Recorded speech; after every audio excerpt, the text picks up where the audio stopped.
This is Create the Next from Pro CFO Partners, where every week we explore strategies and ideas for financial management and growth to help today's businesses put their financial picture in context. Welcome back to Create the Next. I'm Chris Mintliff and Haleh Fardi, the Chief Visionary Officer.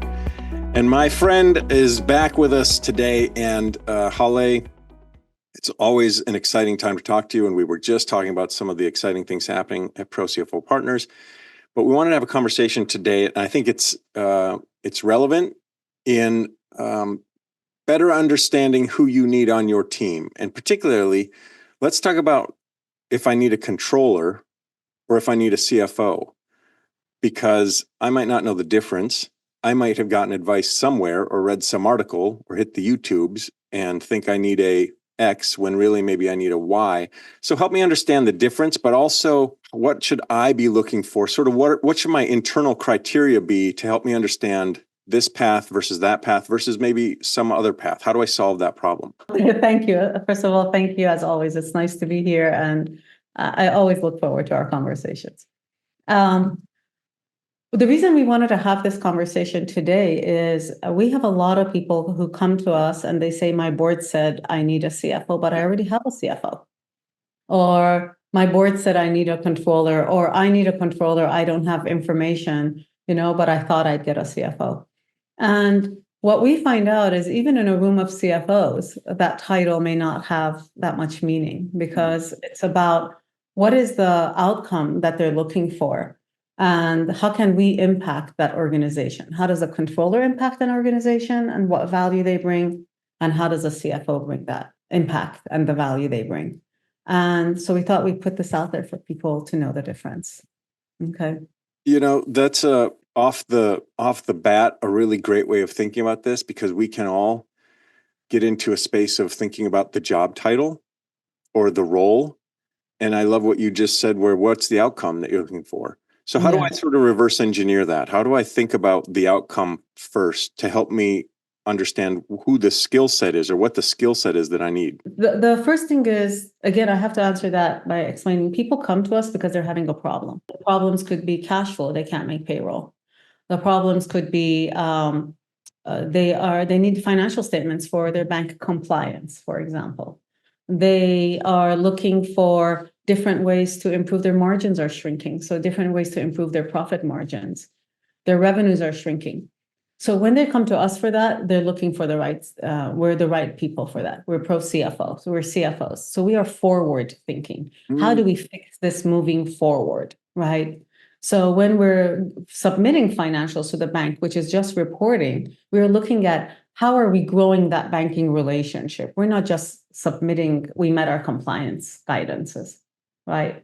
So the way that people should consider it is, do they have an immediate historical need? They have a transactional need? Or is this a need that is going to affect the company moving forward? And that's the difference. The CFO is strategic forward thinking, and a controller is transactional historic, right? It's what has already happened. So I'm looking in the past to sort of report on that. Here's the map of where we've been, everybody. How do the two work together? I imagine it's a pretty powerful and potent combination when they work well together. But how do I know maybe I have a controller and I don't have a CFO, or the CFO you're describing isn't the one that necessarily I'm familiar with? What should I be expecting? What's the ideal scenario there as in that relationship of controller and CFO? Such a great question. And your insight is always the way you think of this is so helpful to be able to explain. If a company is having those problems and they have a controller, the systems weren't set up properly. So the controller is doing their transactional work and they're reporting, but the systems to identify metrics and KPIs, to know where they're going, if you're having variances, why you're having those variances to your projections.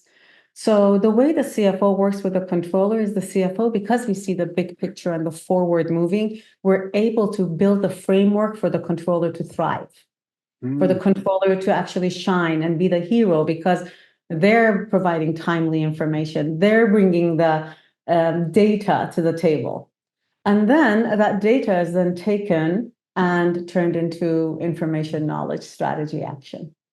Which is Right. what we're so much missing. We can have spreadsheets, galore in front of us, but we're missing the translation. We're missing here's what it means. Here's what to do with it. Because as you point out, all those spreadsheets are basically a report on the past. Yes. So when you're, I don't know, as you, Haleh, are sort of engaging in these scenarios and working with, can you see symptoms of this kind of, we'll call it dysfunction, but it could just be, I didn't know. Can you see symptoms of that from a mile away? And what does it look like? It's really not a dysfunction. I mean, I was a controller the first 15 years of my career in small entrepreneurial businesses. They may not need, at that time, fractional CFO wasn't a thing. Now it's the future, right? The C-suite, the fractional C-suite is the future for small to medium businesses. But at that time, it wasn't. So in essence, you're the partner with the owner, the CEO, and together you're bringing the data and the information, and the CEO and the rest of the management team are figuring things out. So it's not a dysfunction. It's a function of where the company is at. Have they hit a skill wall that they are lacking in their management and leadership team? Because controllers are wonderful, they're wonderful. But a lot of times when we're interviewing CFOs for pro CFO partners, and they've been a CFO, and we talk to them about the future of the company, and the first thing they say is, I know how to cut costs. That's a controller, okay? Because it's very tactical. They're treating a symptom, right? A CFO may not cut costs. They may actually invest, right, in an area. So we reallocate resources. We don't look at it as cutting costs. So maybe this year we don't need to spend money in trade shows. That doesn't mean we're not going to do trade shows next year. It's just the pandemic and no one's going to trade shows. Right. So we're looking at the big picture where the controller's job is. It's actually part of their responsibilities is make sure the vendors are effective, make sure that we're getting the best price, bring in 3 competing bids for insurances. I mean, so they're taking care of the daily operational activities, and the CFO is seeing the long term. So the company may have now reached a place where they need to look at what their options are. I've worked with organizations where what you're describing, the CFO can be almost an augmentation or a check or a complement to that controller. I've been in meetings or in executive meetings where what you're describing is the same thing that the CFO is sort of reporting and giving us the 10,000-foot view, but there isn't that vision that you're talking about. Is there a status quo that we might not be necessarily, it might have been sort of insidious, that we might have an expectation of our CFO that is really what we should be expecting of the controller, because our CFO has never been asked to do that for whatever reason. Maybe we've outgrown that sort of skill set as you're talking about. Yes, I mean, it happens. There are the name CFO, and that's why the title is so tricky. Because if you're a public company, your CFO is only reporting on your financial information. Their job. Yep. They're reporting on the history. They're making sure that the numbers they're meeting metrics. They are communicating well with the stakeholders. They are looking at risk management and compliance. That's their job, right? But in a small to medium company, status quo means death, right? Marketplace will get saturated with competition. Your staff will want to go to other places. So the role of the fractional CFO, because they really don't need a full-time CFO. Many companies, they don't need one, they don't want one, they can't afford one. But by partnering the CFO with the controller, then they're able to say, okay, how do we bring in new revenue segments? That's not the controller's role. Okay, are there any companies that make sense for us to partner with or acquire? Are there any areas of our business that we can diversify out and bring in cash in? These are all ways that we can work with small to medium businesses. Is there a compensation model that we can develop for you that actually motivates your team to stay longer, a team that's no longer motivated by money? The millennials are not motivated by money. So are you giving them, can we build a compensation model around additional time off, around tenure, around, that work-life balance that they need? Are we doing that? That's not a controller's role. and what you're describing is in a lot of small and medium organizations, what the CEO seems to having to be shoulder a lot of those questions and a lot of those sort of thoughts all alone and try to figure out all these things without a strategic mindset, mostly with a which problem can I quickly solve today so I can move on to the next problem that I need to solve. Do you agree? Can that get, I imagine that gets overwhelming, but I didn't even realize that it's happening. Like as you're describing all these things, as a listener here, as a watcher, as a CEO, I might be thinking, yeah, I did that last week and that last week and that. Hold on, I'm doing all of these things, right? Yeah, yes. We're going into the strategic planning period right now. It's the second half of the year, and companies that we work with are preparing for that. It's very interesting to see how people have done strategic planning before. They take last year's numbers, they add 10%, and then they do the math around it. Right. Right? That doesn't work today. It really doesn't. So one of the things when you see the CEO is alone, the CFO says, okay, so you're opening another practice up or you're opening another location. Is it because you want more money? Right? Is it because where are we coming from? Because we always talk about that. You and I have talked about this, that when we do strategic planning, we don't say this is where we're going. We say, okay, this is who we are, and is all the activities taking us to who we are in year 5. So we're coming from that space. And so the CEO is doing their day-to-day, and it's, I mean, Nelson and I experience this in our company. We're in the weeds all day, and we actually have to take time out to say, are we on track for where we want to be in 5 years? And again, imagine the controller's true job is to be in the daily operations and transactions and meeting that. Without their information and their work, it doesn't run. Many companies need a controller before they need a CFO, right? And they just hit that skill wall. The partnership with the CEO is why, what, who, how, where are we going? And that's the difference. Again, strategic forward thinking. And then we also assess, you want to hire 3 new people in these roles. That's not where we're going. Is it because it's a shiny new toy? Is it because you're an entrepreneur and want to try something else? That's fine.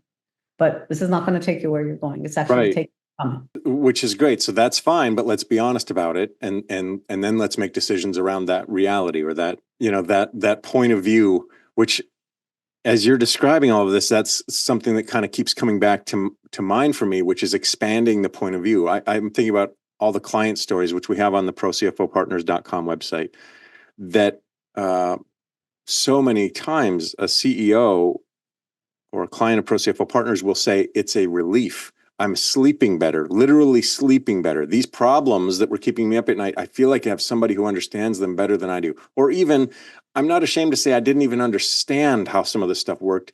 And now I feel like I don't necessarily need to, but I have somebody with me who does. And I imagine that's rewarding for the right CFO and for you and for the ProCFO Partners to feel like we're not just helping you get your business stuff done, but we're helping you sort of recalibrate the why are you in this space? What is it that drives you personally, that motivates you in this space? Yeah? Absolutely. We define an expert CFO at ProCFO Partners. We are here to influence an outcome. So it's that partnership. I mean, CFOs really imprint on their CEO's vision. Mm-hmm. So it's really understanding and articulating that vision, and then really being there to be the catalyst to influence an outcome. And that's the leadership role. And so again, controllers may have great leadership qualities, but their job at the time is operational and transactional. CFO's leadership qualities is, are we influencing the desired outcome?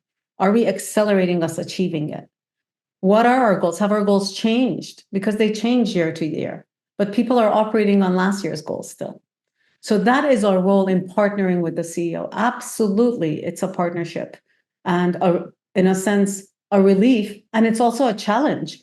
So the way that I just shared this with someone else, it's like when your daughters call you and say, should I get a tattoo? They want to hear absolutely not. That's why they're calling you to hear no. They're calling you besties when they want to hear yes, how big, you should make it happen. So the thing is, if they really wanted a tattoo, they'd go get a tattoo, right? So a lot of times the CEO comes to us and they're just bouncing. They're such visionaries and they have 15 ideas, right? And they're bouncing, should I do this? Should I do this? Well, this isn't going to get you what you said you wanted. Has that changed?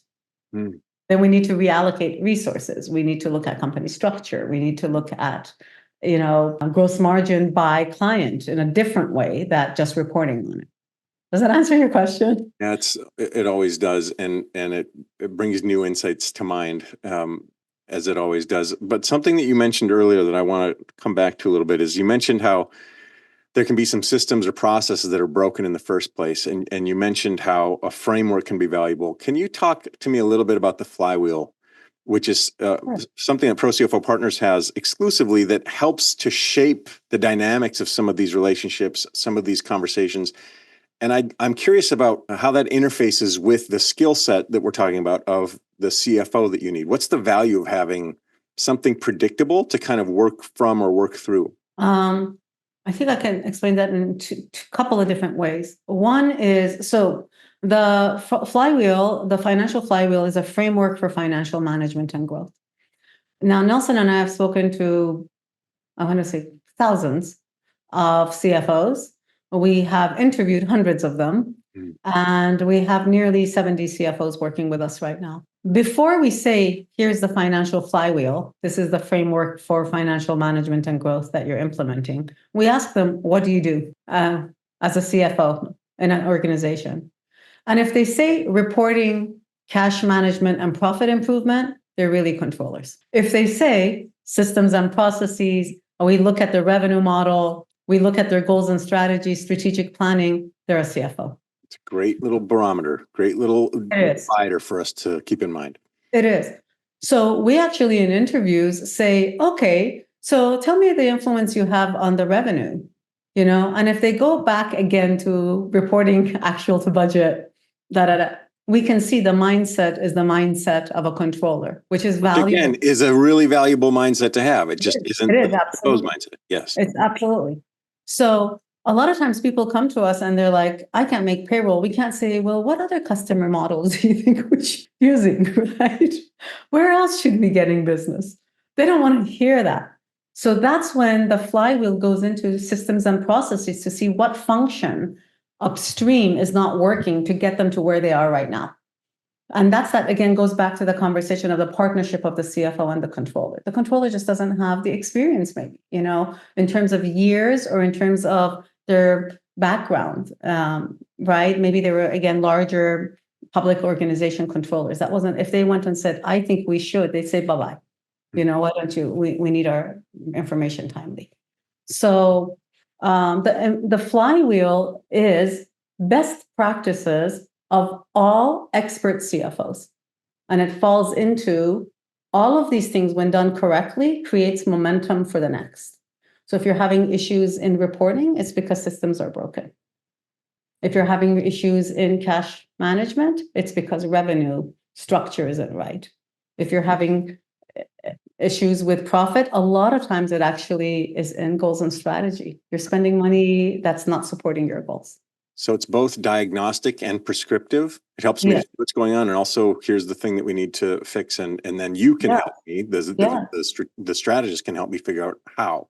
Yeah. When we go in, we're immediately either working with a controller, placing a controller in place, looking at their accounting systems to see what's going on. That's their immediate need. They think CFO means reports and money, right? So we'll fix the symptoms, but while we're doing that, we've shown the Flywheel and we say, we're also working on upstream. What has happened? And that's the difference, really. I think as we're getting into this, as you said, this season of strategic planning, it's more important than ever, especially the dynamics out there, market dynamics, financial dynamics, that I have this, that I'm not just throwing 10% on top of everything and saying, there's our plan, everybody. So what's the first step that I should take? Obviously, it's call us. That's what we always say. But if what you're saying is new to me, if some of what you're sharing is new for me, how do I avoid overwhelm? What's the first thing that I should do? Is it something I should think about? Is it something I should, some sort of, as a CEO or as an executive, how do I take this first step towards a more strategic mindset around this stuff? That's a whole other session, right? We could okay, perfect. Let's schedule it. But one of the first things that I'm thinking, a lot of times controllers may not are we go into numbers, we start into numbers because maybe we're introverts, maybe we just like diagnostics and whatnot. One of the first things I would do is I would ask the controller if they have any ideas. I'd ask my management team. Okay, this is what we did. Let's do a diagnosis of last year. What would you do differently? I mean, I would really go to the team. When we do strategic planning, we actually send a questionnaire to the team. We get all their feedback before we sit in a session because they have ideas. Or will identify this is siloed management. Each one is doing their own thing. So one of the first things I would do is get everyone in a room together. Maybe that's second. But the reason I want everyone in the room is that challenge of why am I even doing this? Because you can't ask a controller or a departmental manager that question. But if you're a smaller organization with a management team, you have such a great relationship with each other that we could say, how could we have done this better? Right? That's a flawless response to that question. That's a great idea. And I think it opens lines of not just communication, but I'm going to say imagination and even vulnerability to really start to investigate some of this stuff together, which we can really, when we're putting out fires all day, that stuff can be put by the wayside. Yeah, absolutely. Absolutely. Fardi is the Chief Visionary Officer at Pro CFO Partners. She's the smartest person in the room. And this has been such a valuable conversation. It always is with you, but wherever we start from always goes to some new place that I can't wait to talk about the next thing. So thanks for being so generous with your expertise and your insight and your experience and your guidance today. Thank you. Thank you. Thanks for watching, and a special thanks to our subscribers. Consider becoming one today. Visit ProCFOPartners.com for more strategies and ideas for financial management and growth to help you put your business's financial picture in context.